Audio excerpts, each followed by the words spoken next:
Hello, everyone. So back in March and April 2020, especially those 2 months, I was having a lot of dreams, but I also had three visions. The first one about the presidential debate I already recorded, and so today I want to talk about the second vision that I had. And as with the first one, I'm trying to confirm it with scripture as something other people do when they have visions or dreams. And so what I chose for this one, and again, not an expert at picking out scripture, so it could be that someone has a better one for my vision, but I picked out from Genesis chapter 21 verses 9 and 10. So here it is. Sarah saw the son of Hagar the Egyptian, whom she had borne to Abraham, mocking. So she said to Abraham, "Drive out this maidservant with her son, for the son of that maidservant shall not inherit with my son, with Yitzchak." So that, and also I have another one that I'll read afterwards, which is from Isaiah chapter 32 verses 9 and 10. But so now for the vision. So this one occurred actually on Shabbat on March 29th, 2020. And I saw AOC, Congresswoman Alexandria Ocasio-Cortez, give some sort of speech outside in New York City somewhere. It looked like maybe a campaign rally. It was probably in her district, but I don't really know. It was outside on like a flat paved surface. There were some people inside of a fence with her, some people outside of a fence. It might have been like a basketball court or something. People were spread out like 6 feet apart. And as she started to try to give the speech, a boy who appeared to be mentally retarded came up to her and started harassing her, interrupting her, and she couldn't give the speech. And I remember being frustrated because I wanted to hear whatever it was she had to say. And so and I thought it was strange that there was no security taking him away. There was no parents taking him away. And so he's kind of like poking at her. And so finally she takes out a keychain. She like shakes the keychain at him and throws it far away and causes him to go running after the keychain. And then now she has time to speak. She's like, all right, I'll keep this short and get to the point. And she says, "Who is it that caused or is responsible for COVID-19? Well, who benefited from it?" And she had a chalkboard near her, like a big green chalkboard, and from the angle, I couldn't make out what was seen on it.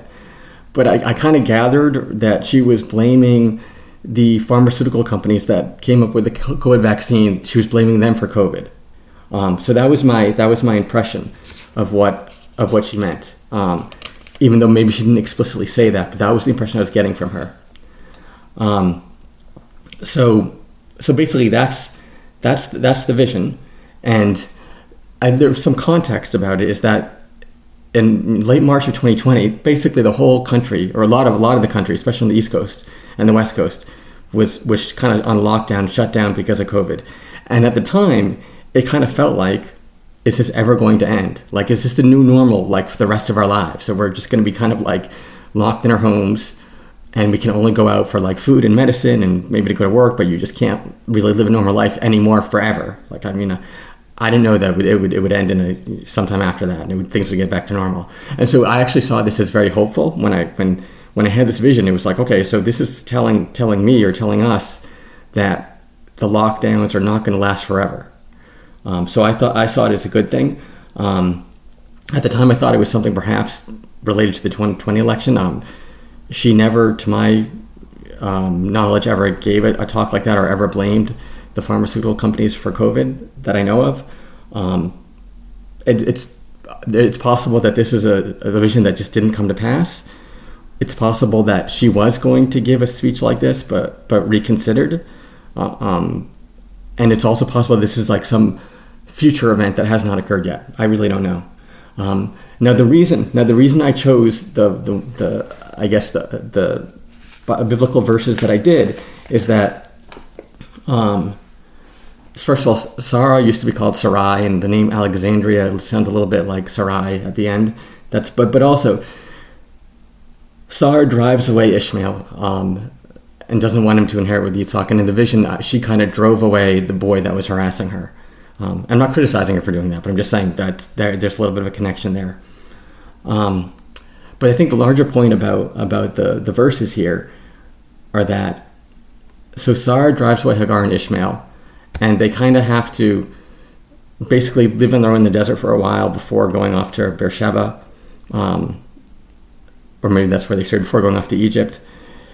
And I get the sense that the descendants of the Ishmaelites kind of have been holding that inside of them and feeling that pain of being thrown out of Abraham's household for like all these years. Not like a direct memory, but just something deep psychologically inside.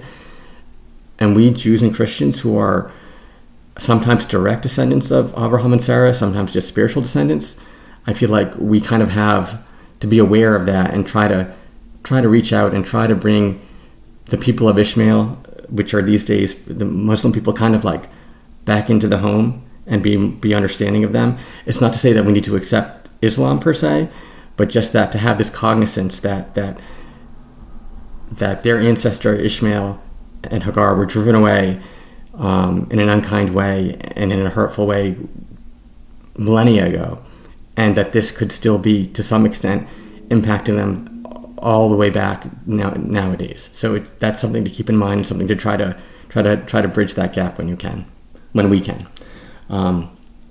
So that's the first verse. Now, because I wasn't sure if that was the best verse to choose for this, I kind of just opened up my Tanakh at random, and when I did that, I came to Isaiah chapter 31 and 32, and so I chose from that Isaiah chapter 32 verses 9 and 10, which says, "O complacent women, rise up and hear my voice. O confident daughters, give ear to my speech. Days upon years, the confident women will shudder. When the vintage is finished, the harvest does not come in." So when I saw this, when I saw these two pages here, chapters 31 and 32 of Isaiah, this kind of jumped out because it's about women. Now, what's interesting is that the commentary, when it says about women and daughters, the commentary from Targum says that the women and daughters are metaphors for nations and city-states. And the commentary on verse 10 says their confidence will be shattered when the enemy robs them of their grape vintage and their grain harvest. So really, the words are about women and daughters, but really it's about nations and city-states, and really it appears to be about famine. So we need to be getting ready for the possibility of famine. So stocking up on long-term foods that last for years is a good idea. Food and water. If hopefully there will be electricity and power available so that foods can be cooked, foods like rice and grains and dried beans and whatnot. If it's not only a food shortage but also a power shortage, then things like canned tuna fish and canned beans, things that can be eaten without having to be heated up, are good to have on hand. And I know that sounds unappealing, but it's better to eat canned beans and canned fish and crackers and matzah and bread and things like that than it is to basically have no food or to have to rely on like picking vegetables or eating grass or something. So those are the thoughts that I wanted to share about this. If people have better verses or better questions or better verses and better interpretations of this, I would encourage them to share them. I have no idea if and when the vision will come to pass, if at all. But I did want to get it out there and on record and share it with everyone. So I do want to add in defense of Sarah. So in Genesis chapter 21, verse 9, where it says, "Sarah saw the son of Hagar, the Egyptian, whom she had borne to Abraham, mocking." The Rashi commentary about the word mocking, which in Hebrew is mitzachek, says, Scripture uses the verb mocking, mitzachek, to denote the three cardinal sins: idolatry, as in Exodus 32:6, adultery, as in Genesis 39:17, and murder, 2 Samuel 2:14. So the Rashi commentary is saying that Ishmael exhibited the behaviors of the three cardinal sins, and that's why Sarah forced him away. So I'm not going to go through and verify or disverify the Rashi. If people want to prove or disprove Rashi, that's where mitzachek is used in those three instances, in those three verses, they can go ahead and do that. But I do want to push back a little bit against it and say that mitzachek Mem Tzadik Chet Kuf is the same root as the name Yitzchak, Isaac, which is Yud Tzadik Chet Kuf. So it's the same root of Tzadik Chet Kuf in both. So it's hard for me to say that just from the word mocking, we can see that he was committing the 3 cardinal sins and deserved to be excommunicated from the family.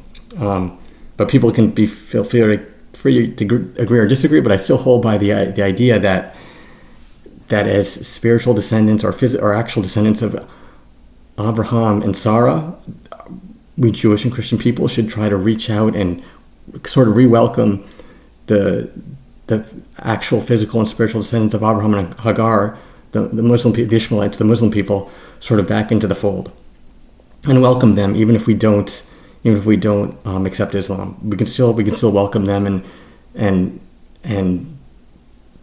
accept them as people. I do want to circle back to what I was talking about before with comparing Sarah to Alexandria Ocasio-Cortez. She has such potential. AOC I'm talking about.